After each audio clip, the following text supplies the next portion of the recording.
This is Kitty Ninja, and you're listening to Fanboys Radio. Spider-Man and his amazing friends.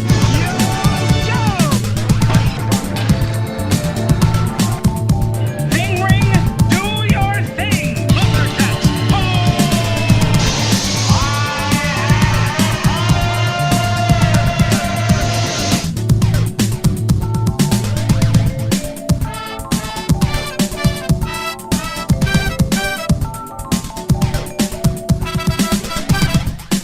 Program complete. Enter when ready. Fanboys Radio on the air. Mr. Green, Kitty Ninja, back again after she's made her big tour of several cons over the last, 2-3 weeks? No more. I guess 2-3 months.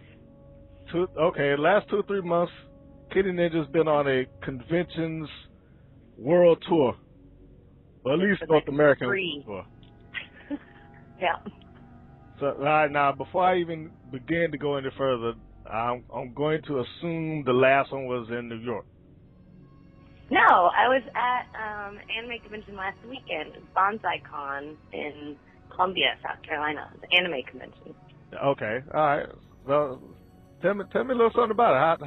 How was say it again? Anime convention? Yeah, it was Bonsai Con. Bonsai Con. Columbia, South Carolina. It was good. It was small. It was, I guess like these small ones used to be here in Atlanta before they got big. Mm-hmm. So it was really small, but I was asked to go to do some coverage on one of the voice actors I've worked with before. Mm-hmm. And because it's a smaller con and they, wanted some press and at least one celebrity there, so not me, the person I was interviewing. So I said, sure, because it was a 2.5-hour drive, so I went. All right. It was good. It was Let's cool. do small ones again. Yeah. So free plug for Bonsai Con. Mm-hmm. All right. No Bonsai Con. You've been on your anime kick, and I want everybody to know that you've been here to provide me what I lack in anime. It's been a long time since I've watched it regularly. Yeah. I'm deep in it though, because I stop every year because I never have time. And then New York Comic Con was very anime heavy for me. A lot of my stories were around anime type stuff, and specifically the news that Voltron and Robotech are putting out together a joint comic in December. Oh, okay. Now I know. Yeah. Let's break that news again. Say one more time. Voltron and Robotech. So they're working together to start doing a collaborative project. No. And it was Voltron's 30th birthday. Mm-hmm. So that was also at New York Comic Con. So now here's the question: what publisher is putting this out? Dynamic Comics. Dynamic Comics does a lot of crossover work. If maybe I'm thinking about the wrong one, because I want to say I think Dynamic brought together. What was it? Battle of the Planets and Thundercats. I think that was them. I have to go back and look, because I have one of those weird, obscure crossover comics like that. Yeah. And it's amazing. It's like, how do you even cross those two together? I know. They're showing concept art, and actually the reason why I knew the answer to your question is because I just wrote an article and posted a video on YouTube last week. Okay. So I was the only person to film their, what they called their sneak peek Voltron 30th birthday panel. So I did take the full panel with the sneak peek and all the news that they had for everybody. And it's at youtube.com/Kitty Ninja with an I, KITTI, NINJA. And then wrote the article. But so it looks really good. I mean, it's kind of a Americana manga style, which I personally like, because I started watching Voltron pre-US Voltron, pre-Cat Voltron, like the old Japanese Voltron. You talking about the vehicle Voltron version, or are you talking about the Japanese? The Go Lion, because that Go Lion Voltron is not for kids. Let's go ahead and put that thing out there now. If you trying to watch Voltron straight up Japanese, that thing is not meant for children to be looking at. No, I meant the Saturday morning one, or I don't even remember. It was that long ago. But it was, so it's taking it back there. So we'll same with Robotech. So, because they both have their roots. I mean, they both started really in Japan. Yes, they did. And they just got adapted, I guess, 30 years ago now. So, and I always say, when people go, what's Voltron? I go, well, there wouldn't be Power Rangers and Transformers and all that other stuff without Voltron. So, go figure it out. It's on Netflix and stuff. So still watch it. Don't talk to me anymore and go turn it on. It's amazing the amount of stuff and shows that we have adapted over the years. The Power Rangers, I forget what they were called in the original format. But Power Rangers, Voltron, Robotech, Battle of the Planet, Got You Man, all of those things that we've taken and we kind of recut together, made it a little bit more kid friendly, and then boom, you got. And new styles came out of it because the new Robotech and Voltron don't look anything like the old, but it was like a whole style that came out of merging all this stuff 30 years ago. Like just starting to dabble into the anime, and people forget that. Again, I'm going to defend my anime stuff. Anime. You've been deep in anime world lately. I have. This is New York, and another thing that I got to do in New York was amazing. I mean, honestly, amazing. And I was there alone because I was there doing press work. But at night, I would just, work and go to sleep. So I was wandering around all day. But I ended up going alone anyway. It was full. They did Funimation put together a night at a movie theater in downtown New York City, and they screened Akira for the 25th birthday, 25th anniversary of Akira. So the Akira box set and Blu-ray is coming out in December. Oh my goodness! But they showed it in the movie theater. I was like, I can't not do this. Because part of me wanted to stay. And it was really close to my hotel, so it's fine. But I'm so glad I went. I mean, I've seen it before, but sitting in a movie theater and watching Akira, it was amazing. Well, now I'm going to ask you this as a hardcore anime fan. I want you to take this and absorb this question, think about it, and then give me the answer. Okay. There's a rumor that they are trying to do a live-action version of Akira. Yeah. Most likely, it is going to be Americanized. That being, the cast is going to be all American. And given the track record of Americanized live-action properties, like Dragon Ball. Dragon Ball doesn't exist. Not to me. I know. That movie doesn't exist. Exactly. It has nothing to do with it.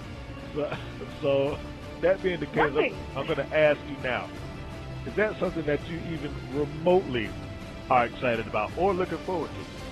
Well, what I've also heard is they've brought this up over the last, maybe even 10 years, because they all agree that no one can pull it off. So I don't know if they're going to stick to that rule this time. So I don't know. I don't think so. I mean, if they're serious and they kill it, then again, it's just not. It has nothing to do with. What it does do is maybe skew the concept to people about the true love of manga and anime. Because I mean, it truly is beautiful art and everything, and I don't think it's going to teach any of that. I don't even know if it's going to have anything to do with it, because half of what makes the movie is that art style. Because that's the same person that did one of my favorite anime movies is oh man, I just watched it. It's about the DC Mini Dream Machine. I'll remember it in a second. That Ghost in the Machine. But Ghost it's the same thing. Like the dreams, like all go. No, it's not. No, that's the name of the machine in the movies. DC Mini, and they go into dreams. And I have it on Blu-ray. I love that movie so much. But the way things melt together like liquid, and that's part of what makes Akira is the visuals. And so I don't know. Because without it, it's a good story, but it's just like all the others. I always laugh at it. It's pretty much Dragon Ball Z, right? The kid's pretty much Vegeta, and he just gets mad and wears cape and starts flying around. And it's like he's Vegeta to me, really, honestly. it's the art style and the format of the movie. I'm not saying the storyline's bad. I'm saying it's been done before that make it amazing. That take it from a great story to just a classic. Everyone in their life has to see it once. Yeah, Akira was an interesting watch. That's all I can really say for it. It was interesting to watch when I saw it. But my answer to that question is no. I'm not looking forward to seeing any live action version of that thing whatsoever. I'm trying to be nice, I guess, but I'm hoping it's no. Yeah, I don't. Don't be nice. No, I don't. I have no no desire to see that whatsoever. No. I don't want to see what they're going to do with it. I don't want to see them make any changes. I'm not even big into the other live action stuff. I think there's some Japanese movies I've seen where towards the end it gets a little cheesy, like that Power Ranger style. Oh. I don't not like it, but there's so much great manga and anime out there. I just would rather watch animation. I think that's part of what I like about it is the animation. So I don't even watch the real live action anime. Well, I don't know. That's all right. Long story to that is no. I'm not looking forward to it whatsoever. But what I am looking forward to is what's releasing Paprika. tonight. That's the name of the movie, by the way. Who was it? Paprika. Like the spice. Okay. Yeah, it's amazing. You can watch it. But here's the segue. What I am looking forward to is what are we on? Phase 2 of the Marvel Cinematic Universe. Thor 2 releases tonight as I speak. The midnight showing will be going on, and I'm. So what's happening at midnight? I'm so far behind. I don't even know anime news. What? I know. I don't even know that. Thor 2. Thor 2 releases tonight. This is, as I speak, November 7th, 2013. The Blu-rays or the movie? The movie. To the theater. This is the sequel to the theater. This is it. This is the. Are you gonna go? Are you gonna go in costume and go at midnight? You know, I don't think anybody's running in costume, but there's gonna be a gang of. Of course they are. I don't know if they're gonna do that over this theater, but but yes, You are? I intend on going. I don't know if I'm going to get there to this midnight show, but I intend on being there either tonight or tomorrow morning. One of the two. Awesome. So this gives you more incentive to post this call soon, so everyone can, in the buzz of Thor, go, oh no, he went. I wonder if he went or if he didn't go. Well, you know, people are going to go up there and see Thor anyway because Marvel has been dynamic with their release of these movies. I know you're a DC girl. No, but those movies are amazing. We've talked about it, and I mean, they're good, and that's why I'm nervous about the whole Batman Superman thing, because, I mean, they're good, and the ensemble stuff is good, because the Thor movie, from what I remember, the second one, it's more about Loki, right? They are going to not establish the relationship, but they're going to go deeper. Like he's going to pull Loki in and basically recruit him for his help. And within that, you're going to get, you know, a little bit more talking to the relationship between Thor and Loki. So there is a little bit of a rumor, or some people are predicting that Loki will die in this movie. What? And Loki never dies. And I'm just going to say now, that's a prediction. That is not facts. For anybody that's listening here, I don't know. I don't have any sort of ends. I don't know if that dude is dying in there. And even if he does, it's a comic book movie. People die in comic books all the time. The Norse god of joking or trickster. Mischief. Which means mischief, that's the word. They don't die. He's the Norse god. He was there forever before the movie, and he'll be there forever after. Yeah, that's what I said. It don't make no difference. Even if he does die in that movie, like, come on. Coulson died in the Avengers. That dude is on a weekly TV series. But I like Loki, so that's why I was asking, because I saw Thor and the Avengers, and I thought Loki was great in both of them. I don't think anybody was expecting him to take that much stage, but it's a great character, and the guy did a great job. Oh yeah, he did a fantastic job. Now, I heard some people say he should have his own movie. I wouldn't go quite that far. But, yeah, he was... Well, yeah, that's like Joker having his own movie. It'd be boring, you know? He needs the drama. Yeah, he needs a Batman. He needs the Thor there just reminding him how much he hates him. Or else he's just like or else he's just that grumpy old man, that's grumpy for no reason. Yeah, now, they can make a 5-minute Loki short, or maybe 10 minutes, something like that. I can go for that, but a whole 90-minute movie, nah, I can't. Yeah, Loki without Thor being pushed in his face is just a grumpy old guy or a boring guy.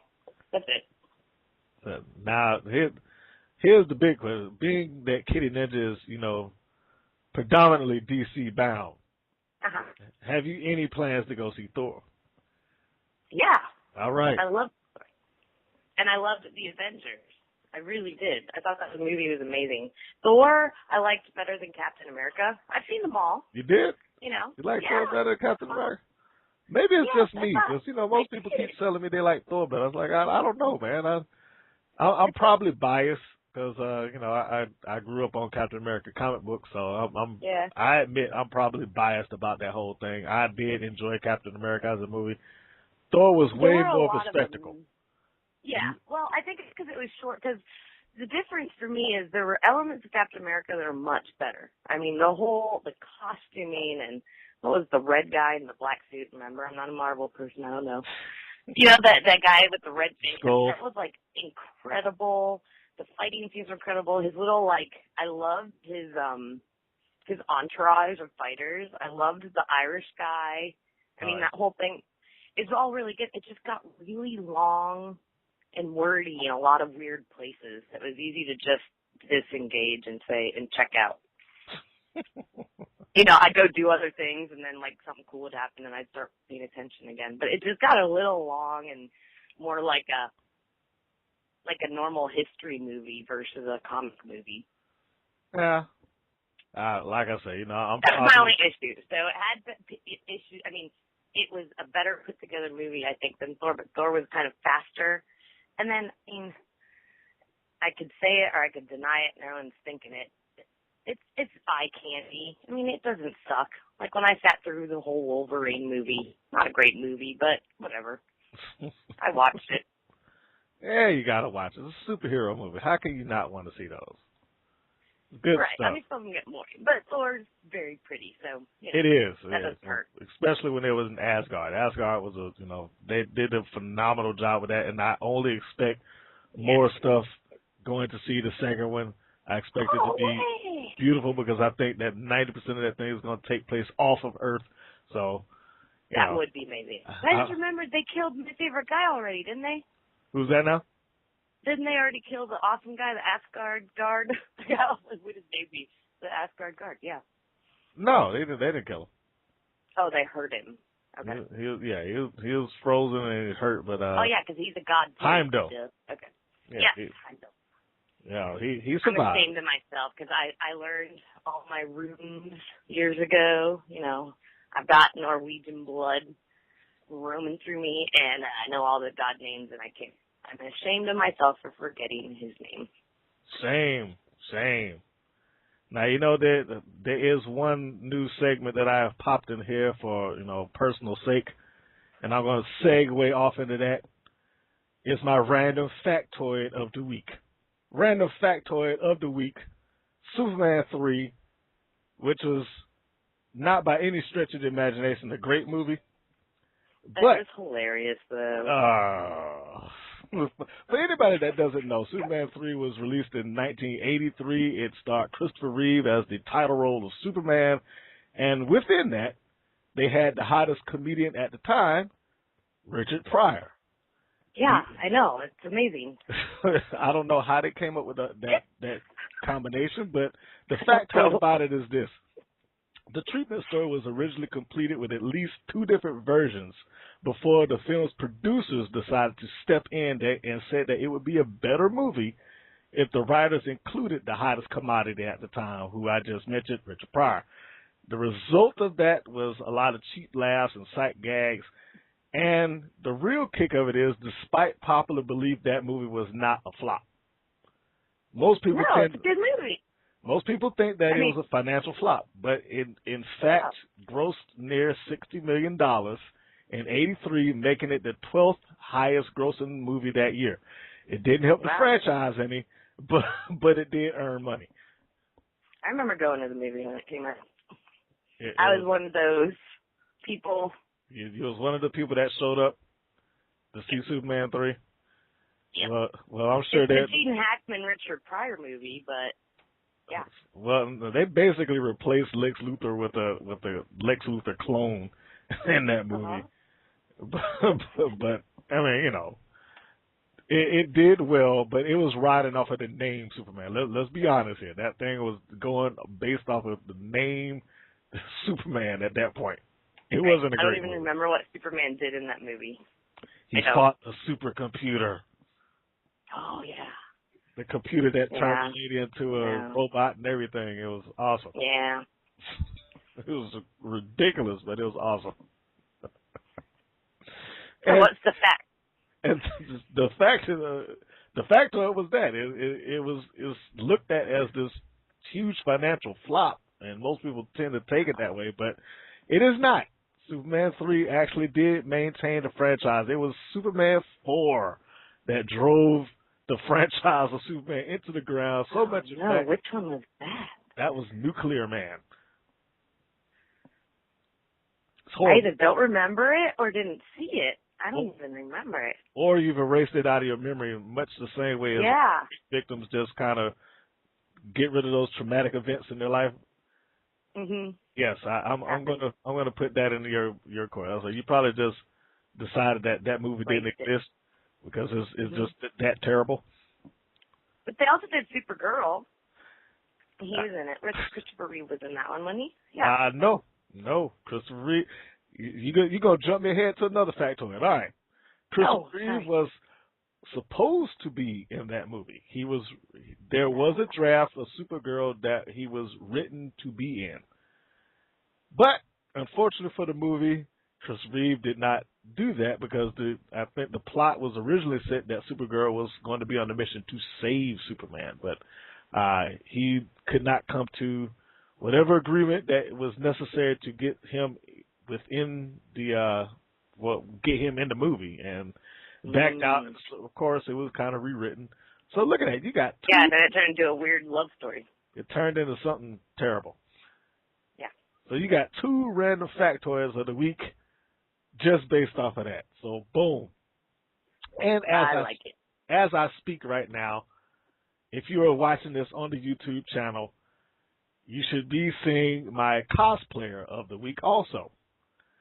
Who, because I was talking about Thor earlier, I decided to pick a young lady who was playing Amora. And for those who read Thor comics or watch the cartoons, you know that Amora is Amora the Enchantress from a lot of the Thor lore. So there you have it. And if you are listening to this on any other thing like SoundCloud or Blog Talk, then you should do yourself a favor and pop over to the YouTube channel so you can see that. You know, I tend to go running through the internet to try to find these great cosplayers, and there's some amazing ones out there just to kind of put that up so people can see. So yes, Amora the Enchantress is the cosplayer of the week. And if you happen to know who she is, drop me a line. You should tell me these things when I'm at cons and I'm off for a while. I always have my good camera with me, and I'm taking tons of photos. Well, you gotta send them to me. Gotta send me. Right now, I'm kind of cosplaying, but kind of not. They're my pajamas. It's a onesie with a hood that's like Finn from Adventure Time. Oh. So I'm wandering around like, because it's cold. It's my jacket. It's my coat. I'm wearing it over my clothes. Okay. Well, that's Finn from Adventure Time. Now you need Jake. Yes, I do. Yes, you need your little shape-shifting dog to come in and help you out. Yep. And I probably can't right now because I actually got interviewed at Dragon Con, and that video is up on my YouTube. And I kicked the camera on the tripod because John DiMaggio as a person is so hilarious. I flailed my leg and kicked the camera during he was talking about some fan that came up and had a Bender tattoo on one butt cheek and a Jake tattoo on the other butt cheek, and as him decided he was said no, and I just kicked I was laughing so hard I kicked it. This guy actually showed you his tattoos on his ass? No, not John DiMaggio is telling the story about a fan. Okay. Went up to him and did that. I was laughing so hard. Yeah, that sounds insane that somebody would even, first off, get those tattoos. That says a lot about his fandom. Secondly, that he got balls enough to show it. Also says a lot about his fandom. Yeah, because he can't talk even just normal as him without being hilarious. Oh. Maybe it's a disease. I don't know. So just him telling the story in itself, he sounds just like Jake. So Jake is the voice that sounds most like him. Oh, really? He got a lot of the mannerisms, too. Yeah. So I was laughing so hard I was crying and kicked the camera over because that's how hard I was laughing. Wow. So, Mr. DiMaggio, and where can they find the interview that you have with him? Give yourself a plug. It's with all of them. Jeremy Shada's in it as well, and Olivia Olsen, who's I can't use words today. The vampire chick, Marceline. So it was Jake and Finn and Marceline, and it's on youtube.com/Kitty Ninja with an I, KITTININJA, one word. All right. That is excellent. So you got a lot of interviews that people can rummage through and get a lot of voice talent. I know you got some other spot on stuff. You had a picture with your hero Adam West. You got to talk with the innovative MSK 3000. So I mean, if you want to see some good stuff, you can go. And William Shatner, my interview with William Shatner's on SoundCloud. So /Kitty Ninja. That's I got to interview Mr. Shatner. Yeah. Captain Kirk. You didn't go telling him that you're a Star Wars girl, did you? No. Okay. All right. I actually didn't talk about Star Wars much because I didn't want to accidentally say something wrong. I learned my lesson. Well, what did you? Wait a minute. How you have a conversation with Shatner? You didn't talk about Star Trek? Yeah, we were talking to the guys that made the Star Trek Phoenix movie. Oh, yeah. And I couldn't remember the name of the black. I was like, what's that thing that they shoot with? Pew, pew, pew. Oh, wow. No, yeah, you don't need to do that in front of him. It's on tape. It's on one of our shows.